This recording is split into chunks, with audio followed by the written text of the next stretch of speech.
Hey girl, do you wish you could make your healthy habits stick, but life keeps getting in the way?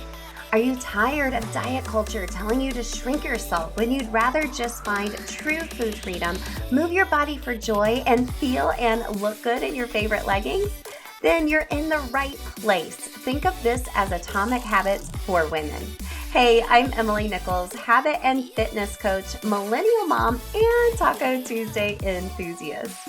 I'm here to tell you there is an easier way than what we've been taught about health and our habits. How do I know? Because I've gone from former chronic dieter to habit hacker through the power of the system that I'm now going to teach you so you can finally stop dieting and just train for life via your habits. Remember, it's not your fault your healthy habits haven't stuck. We just have to do them differently. Are you ready to habit hack your health? Then let's do this. You're listening to episode 239 of Habit Hack Your Health. Hey friend, welcome back to the show. I hope you are doing amazing and you feel happy. Are you happy though? Are you really happy, friend? Like, are you truly, truly happy? You know, I've been a mom for 15, almost 16 years now. Gosh. And my boys, they are just such a blessing. I love them so much. I can't even explain.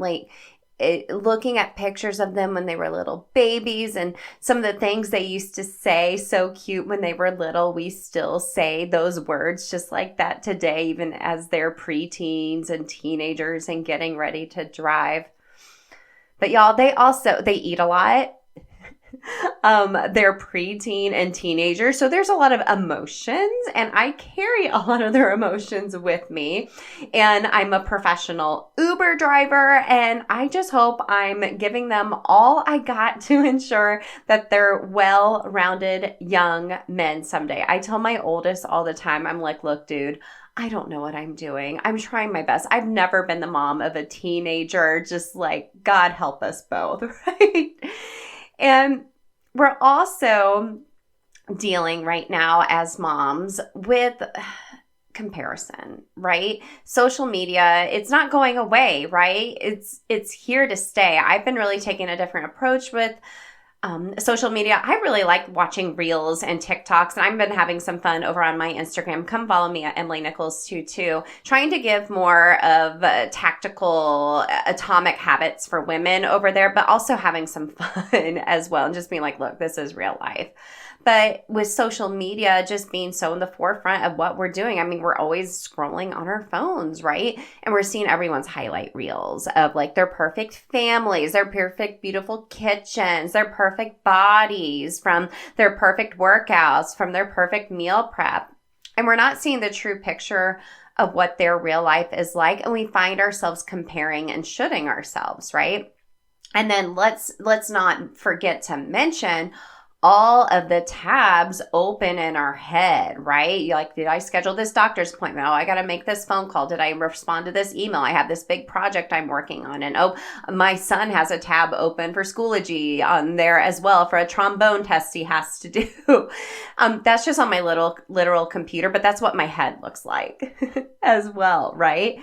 We're just so overwhelmed, overscheduled, and overstimulated. And sometimes we really lose sight in the busyness of it all of how blessed we are to be mamas. And also we sometimes lose sight of who we are at our core in the process, right? So I was just reading an article when I was doing some research for this episode, and this is very sciencey. It was from a neuroscientist saying that essentially the evidence they have suggests that having children can make you happier, but it can also make you feel unhappy or constantly stressed or anxious and so on and so forth, all the feelings, right? So overall, it seems like having children makes your emotional experiences more intense for sure, right? So there's super high highs, but there's also low lows. And there will for sure be high highs and low lows in our life, right? That's just life. However, today we're going to talk about some habits to ensure there are more high highs to ensure that you are a real happy mom. And that's not just for you, but for all of the people you love. They deserve the very best of you, and you deserve to be happy. Now, this is an approach I take when we habit hack our mindset inside of my signature program, the Healthy Habits Accelerator pod course. And for sure, when we talk about self-care and the busyness of life and just the chaos, the organization, the lack of confidence, the comparison, sometimes we get lost in the shuffle and we're not making a self-care a priority for ourselves because we feel guilty and we feel like we're a martyr, right? We're sacrificing everything for everyone else. And that can build up some resentment and not make you feel very happy over time. So if we can change our mindset and habit hack this in a way and realize that when we are taking care of ourselves and we're truly happy, all of your loved ones win, which can be a good starting point for taking care of yourself, because that doesn't feel selfish, right? You're doing it at first for the people you love, but then you start feeling like freaking amazing, right? So if you're interested in grabbing the pod course, it's linked in the show notes for you, my friend. And it's a pod course, so you can take it on the go. It's always at Atomic Habits for Women at play. So what kind of habits do we need to implement to become a real happy mom? Well, I have the perfect guest to help us habit hack this today.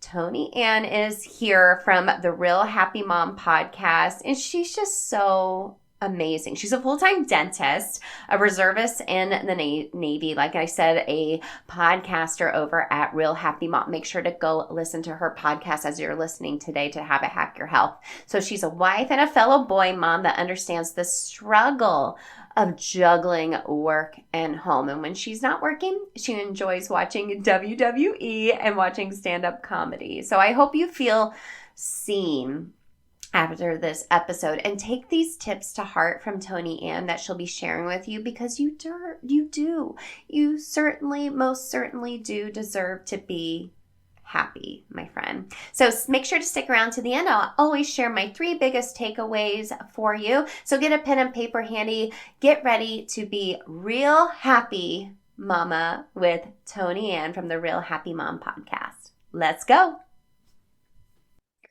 All right, gang, thank you so much again for tuning in to Habit Hack Your Health. I am so excited to bring you another fabulous guest that I know you need to get a pen and paper handy, ready to take notes. We are here today with Toni-Ann of Real Happy Mom. Toni-Ann, thank you so much for coming on this show. Yes, and thank you for having me. I can't wait to have this conversation with you. We were just talking, we see each other on other podcasts and summits, and it's like, okay, girl, it is time to talk. I love it so much. Well, the first question I ask everyone, Toni-Ann, is what is your favorite habit hack you are doing right now? It can be anything under the sun. Yeah. So for me right now, it's just like doing little baby steps because I know for me, it's easy to like see the big picture and see everything that you want to accomplish and get done. So I've just really been breaking things down into teeny tiny baby steps and doing the habit stacking on top of that. So that is what I'm currently doing right now. I love tiny little habits that adds up big time over time, for sure. Oh, yeah. I love that. Well, can you share a little bit more about yourself, kind of your story as far as what has led you to what you do today? Yeah. So like you mentioned, a Real Happy Mom, that's my jam. Outside of Real Happy Mom, I am a full-time dentist and reservist in the Navy. I'm also a boy mom and wife. So I wear many hats, and I get that mom life is tough. And for me, when I had my second son, I really felt like I was this unicorn dealing with all of these issues, and it was just me and no one else. And then I learned that all moms are dealing with these things, but I feel like we are not handling them as well. So after talking to many different moms, getting a lot of different feedback and also learning different things from different people, I was like, you know what? there's not a resource out there that I think will really be beneficial, especially for the working mom. So I was like, let me create it myself. And hence, Real Happy Mom was born. But yeah, I really am just looking for routine systems, practical tips that are going to help the working mom. And like I said, I understand the struggle because I am right there with you. But that is kind of the gist of Real Happy Mom and how it all got started.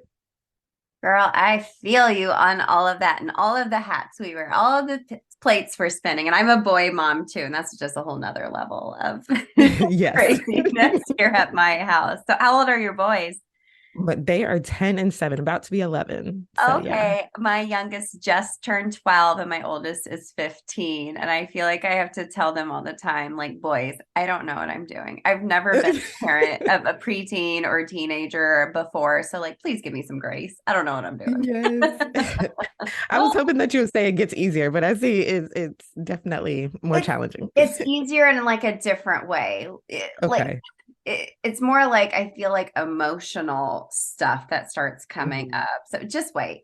You'll be fine. You'll be Oh fine. yeah. You'll be fine. It's all fine, right? That could Yes. be a whole podcast episode in itself. But let's talk a little bit more about Real Happy Mom. I love the name of your show.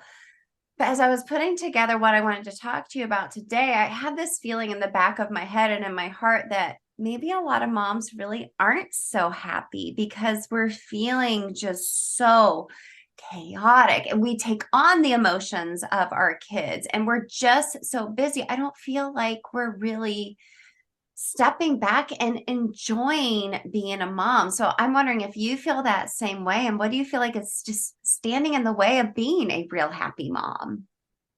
Yeah, so for me, I'd see two common themes that prevent moms from not being that truly real happy mom.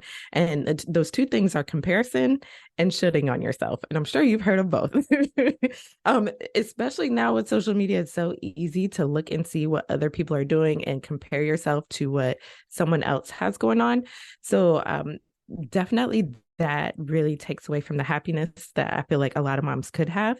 And then, like I said, with shooting on yourself, you keep saying, oh, I should do this, I should do that, I should do this for my kids. And all of those things add up and put a lot of unnecessary pressure on us as moms. And I think that really affects our happiness. So those two big ones, I've noticed it has been like a common theme song, at least with the moms that I talk to, is the reason why we aren't feeling as happy as we could be. Because once we put those blinders on and we start focusing on ourselves and not what we should be doing, I think we really are happy with some of the things that we are doing. But with the comparison creeping in and then thinking about all the things that we should do, that really kind of dampers things down. Gosh, that's like a double whammy, right? And social media makes it so challenging. I know I've made it a habit. Like I get on and off social pretty quickly just to maybe just check messages and post here and there because I can find myself just start mindlessly scrolling and then you do start comparing yourself and I should do this or I should do that. But stepping back and being like, okay, is this really true? Is this just someone's highlight reel? But also realizing like how you do mom life should just be authentic to you. Like you should not worry Mm-hmm. about what anyone else is doing because this other family may have so many other different factors in their life, whereas you have a completely different life. And you have to be authentic to yourself and who you are as a mom, right? Absolutely. And you hit the nail on the head there, Emily, because that's the reason why I say real happy mom. I could say happy mom, but real happy mom because you Mm. want to be authentic to you and your situation and your family life. Because what looks good and happy for me isn't the same for Emily. And that's fine. And I just want moms to know that that's okay, but also truly do the things that are going to make you happy and not stressed out. And a lot of the stressors I've noticed are coming from some of the other things like with work and managing family. And we talk a lot about that on the podcast, but some of the real root of the problem, like I said, is that comparison and shoulding. Stop shoulding ourselves. We should stop shoulding ourselves. Yes. Right. Well, and I think something that also helps that kind of hinders us from being a real happy mom. I know I've talked to other moms that have felt this way, and I felt this way when I was a new mom, was kind of like losing yourself. Like your identity becomes your kids, and you kind of lose yourself in motherhood. So how do we start like finding ourselves again and our identity? I mean, obviously being a mom is a huge part of my identity, but it's not the only thing. Yeah. Yeah. No, that is so good. And it's funny because I had a really great conversation on the podcast with one of my friends, Katie Cavo, and she's really good at helping with this. And she helped me through this. And so these are some of the steps that she suggested that I take when I was in that place where I completely forgot who I was. So first she says you want to notice your thoughts. So notice the things that you're saying inside of your mind, because a lot of times we have these I call it little record players going on, and they're not saying some really nice things. So take notice of those things that you're saying in your mind and in your thoughts, and then start to rewrite things and give yourself power back, because I think a lot of times we get into the hustle and bustle of things, we lose ourselves, and we feel like we don't have any power to change it. But rephrasing those thoughts that you're having so that you can get that power back and start stepping into the next step, which is bringing back some of the silence. Because like I said, all the voices and all the noise, we need to silence some of that out so that we can start to envision and dream again. Because I think a lot of times as moms, we get so busy and into everything that's going on with life that we forget to dream, and we forget to have those visions for the things that we want to do that may not necessarily be what our partner or children want to do, and that's totally fine.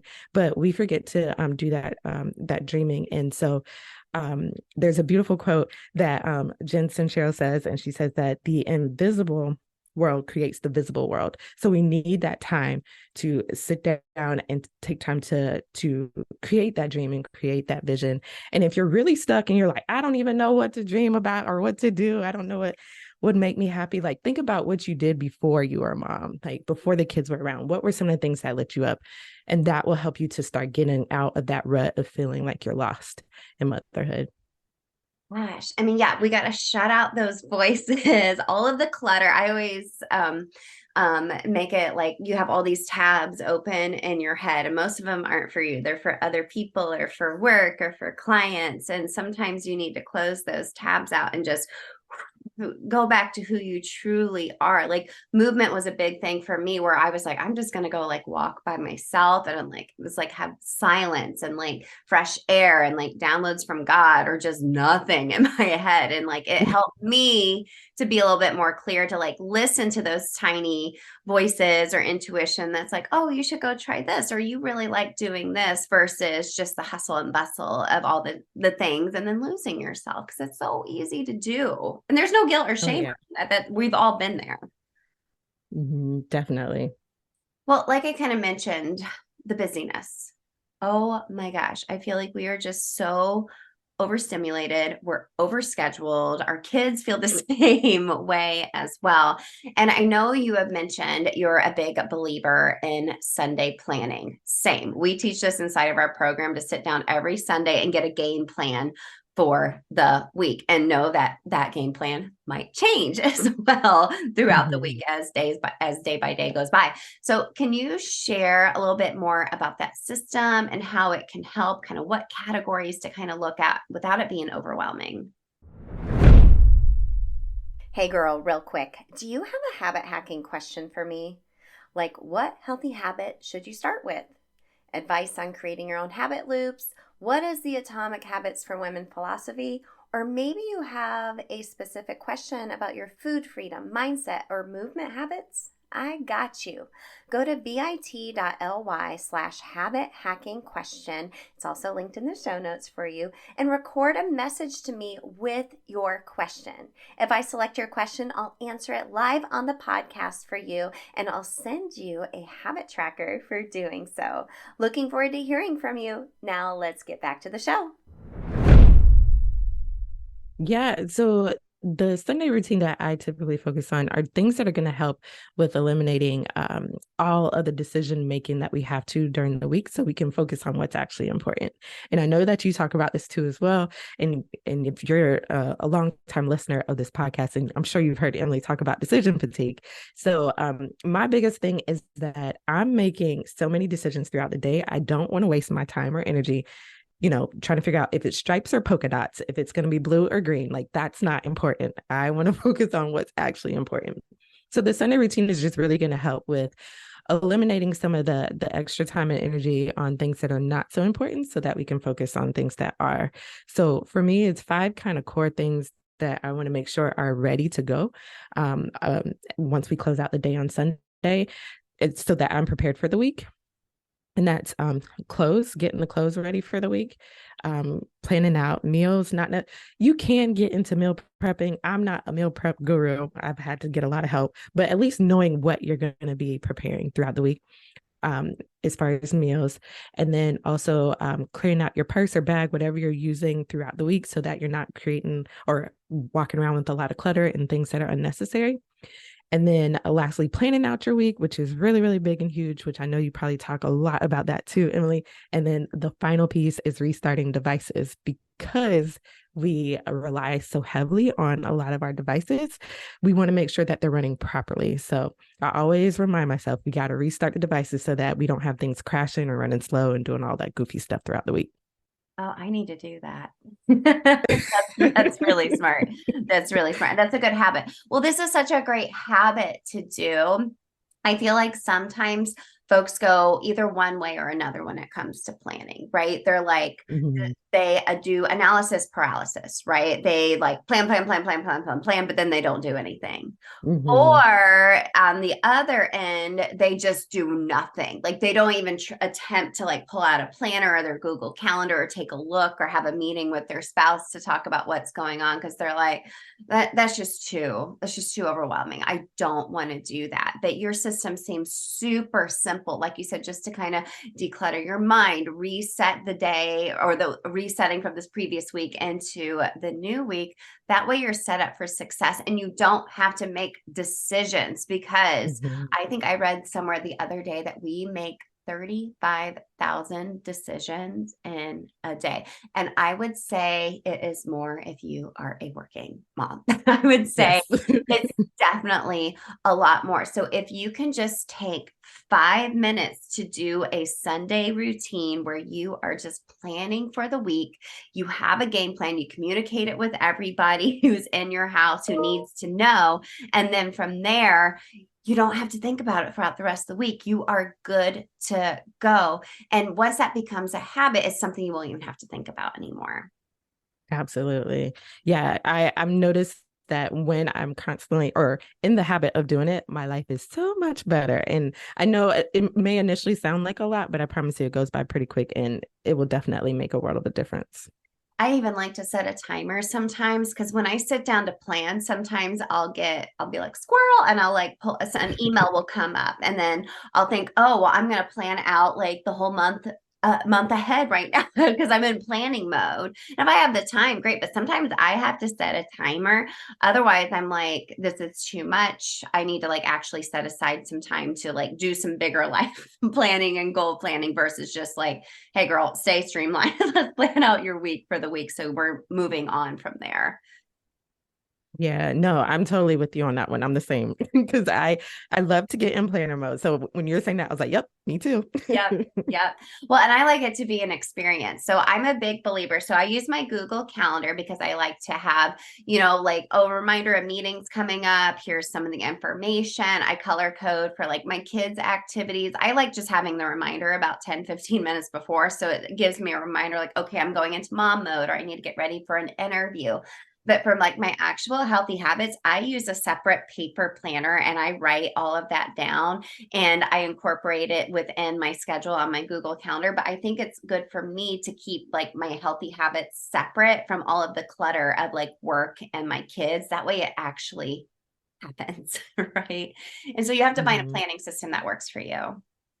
Yeah, yeah. And so I love that you brought up your system. I know for me, I do a hybrid system as well, where I do paper planner and Google Calendar as well. So definitely it takes some time in figuring out what works for you. But yes, I like to kind of have big overview plans on the paper and then on the Google Calendar, really get into detail. But I like how you said to have the health written down. I want to try that one out.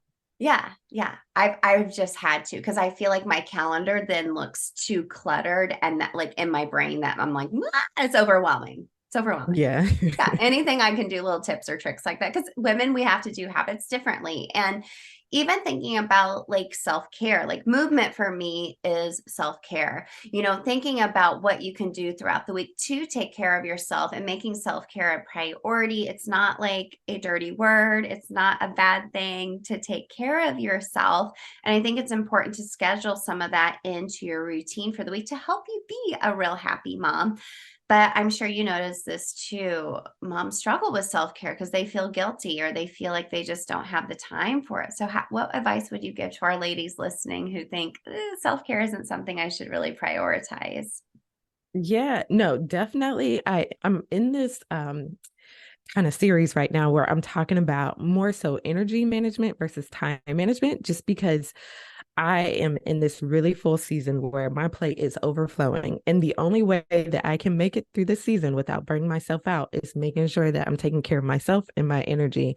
And that can be just like simple things like with making sure that I'm taking care of, health, like you said, with movement and eating and nutrition, as well as doing things that I enjoy too. So I think you have to think about it differently, self-care differently. One, you have to think about it as I have to make sure I take care of myself so that I can show up and be my best for everyone else. So, like I said, instead of focusing on, okay, like how can I do more in a day? Like how can you take care of yourself better so that you can show up and be better throughout the day? I would think is the biggest thing. And then back to that Sunday planning that we were talking about, that's the time that I schedule in time for myself. So I'm looking at the week, seeing what I got going on, and I'm seeing where I can squeeze in those massages, or if I want to, go somewhere without the kids or the husband, just have some alone time, or what if I just want to, take a long walk, whatever it is. And self-care looks different for everybody, but I would definitely say making sure that you're taking care of yourself and taking care of your energy so that you can show up and be your best would be the biggest thing I want people to take away. Gosh, that's such a great way to look at self-care is managing your energy. And I don't think a lot of folks really sit back and realize that when you do take 15 minutes to take care of yourself, that energizes you and that actually creates more energy to do the things you need to do today, right? Mm-hmm. You're not coming from a place of depletion. You are using energy to like create more energy, if that makes sense. And I think that's a great Yeah. way to look at self-care. You know what, one of my favorite like self-care activities lately, it's so silly, but I try only to get Starbucks like once a month because I'll get like a real bougie drink and it's getting so silly expensive.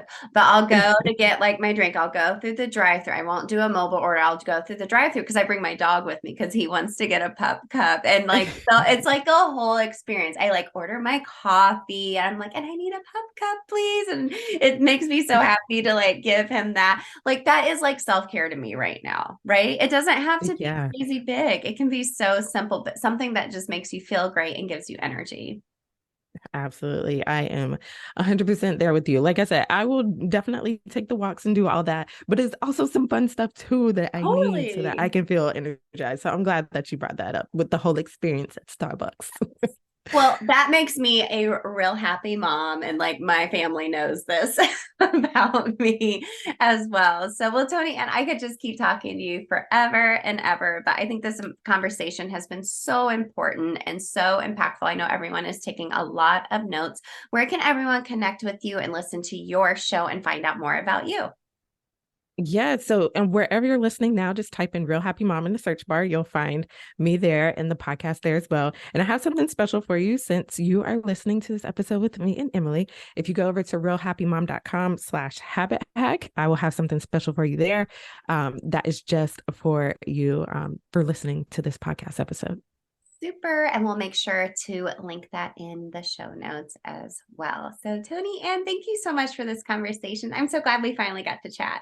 Yes, it has been a long time coming, but I'm glad.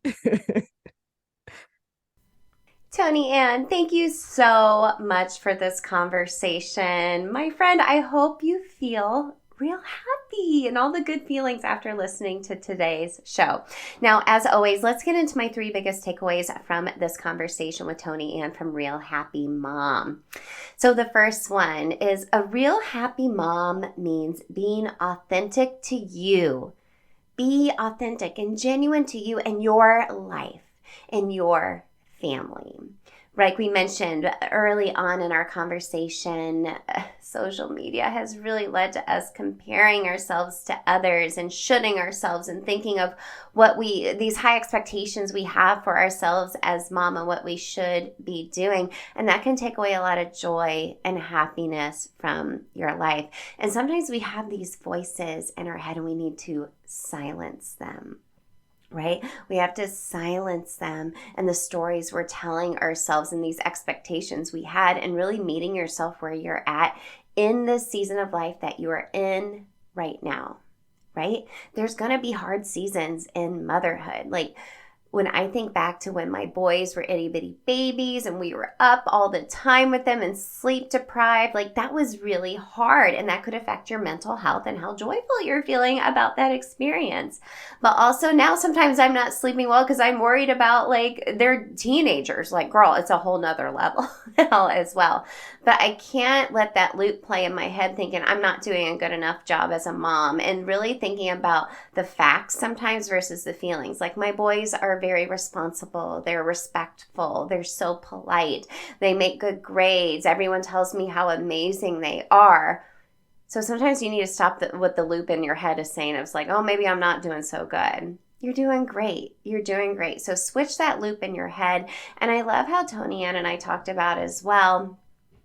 Sometimes we lose ourselves in motherhood, and taking a step back and maybe thinking about what did you like to do before you were a mom, and making that a priority and a habit in your life, making a habit loop around that somewhere in your day. Maybe it's just music, maybe it's knitting, maybe it's walking. I don't know. Whatever it is, girl, I want you to still do that for you too.